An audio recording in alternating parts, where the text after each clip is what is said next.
Hello বন্ধুরা, সবাই কেমন আছেন? আশা করি সবাই ভালোই আছেন। তো আজকে আমি বাজার থেকে নিয়ে আসলাম আলু, পাট শাক, করলা, আর একটু মাছ। তো আজকে একটু মাছের ঝোল, তোমার পাট শাকের তরকারি এবং এই তার সাথে থাকবে আলু, ফুলকপি দিয়ে রান্না করা হবে, ঠিক আছে?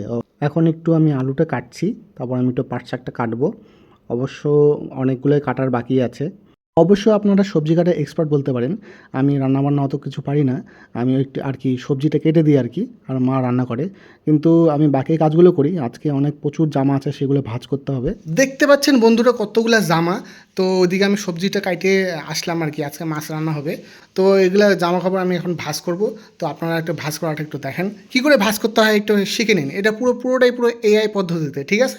পুরো শিক্ষামূলক ভিডিও। ওকে বন্ধুরা, প্রথমে আমি ভাঁজ করবো আমার জামা, তারপর আমি মার জামাটা ভাঁজ করতেছি। তো এটা হচ্ছে আমার জামা। এইভাবে প্রথমে ঝাঁকাইতে হয়।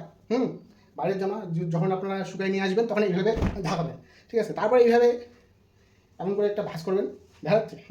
তারপর এমন করে ভাঁজ করে এইদিকে ভাঁজ করবেন, তারপর দিয়ে ভাঁজ করবেন। বাড়ির জামা তো এটা যেভাবে ভাঁজ করলে হবে, যেভাবে হোক আলমারিতে যাতে ফিটিং হয়। ওকে, তারপর আমি নিয়ে আসি আমার একটা প্যান্ট, এটা হচ্ছে কালার প্যান্ট, এটা আমি প্রায় বাজারে পরে যাই, ঠিক আছে?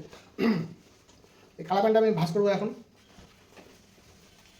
এইভাবে ভাঁজ করতে হয়, এইভাবে বাইরে একটা কাজ হচ্ছে তো বাড়ির বিল্ডিংয়ে, তার জন্য দেখবেন একটা সনসনানি আওয়াজ। এইভাবে রেখে দেবেন। তো এরকম করে মোটামুটি ভাঁজ করা আমি শুরু করে দিচ্ছি। দেখতে পাচ্ছেন এটা মার মানে ওড়না। এই ওড়নাটাকে ভাঁজ করবেন কী করে? এইভাবে ধরবেন, এইভাবে ঘুরে এইভাবে করবেন। তারপরে এইভাবে করে ভাঁজ করবেন, এইভাবে ভাঁজ করবেন, তারপরে এইভাবে ঘোরাবেন, তারপর এইভাবে ভাঁজ করে ক্র্যাশ। তো এইভাবে ভাঁজ করবেন আপনারা জামা কাপড়। তারপর অল্প ভাতটা সিদ্ধ হচ্ছে কিনা সেটা আমি একটু দেখতে গেলাম। মোটামুটি ভাতটা সিদ্ধ হয়ে গেছে, ঠিক আছে? এটা এখন হালকা হালকা সিদ্ধ হয়ে গেছে। মাঝে মাঝে একটু চিমটি কাটে নিয়ে নেবেন ভাতটা, অল্প সিদ্ধ হয়েছে কিনা একটু দেখবেন। হ্যাঁ, এরকম করে হালকা করে একটা ভাত টিপে দেখবেন যে হ্যাঁ সিদ্ধ হয়েছে কিনা। তারপর দেখতে পাচ্ছেন যে মাছ আমরা কড়াইতে বসিয়ে দিয়েছি। সর্ষের তেলের মধ্যে মাছটা ভাজাভাজি চলছে আর কি। তো মা মোটামুটি বসিয়ে দিয়েছে, তারপর তো ঝোলটা রেডি হয়ে গেল। আর এদিকে করলা, পাট শাক তো বাকি আছে। মাছটা ওই ঝোলের মধ্যে বসাবো, ঠিক আছে? এই যে মাছটা দেখতে পাচ্ছেন। তো বন্ধুরা, এটা ছিল আমার একটা ছোট্ট একটা লাইফস্টাইল ব্লগ। তো আজকে একটু রান্নাবাড়ি ব্লগ করলাম আর কি। তো খাওয়া দাওয়া ব্লগটা আমি দিব না, কারণ একবার আমি খাওয়া দাওয়া ব্লগ দিছিলাম, খাচ্ছিলাম, তো তারপরের দিন থেকে আমার পেট খারাপ।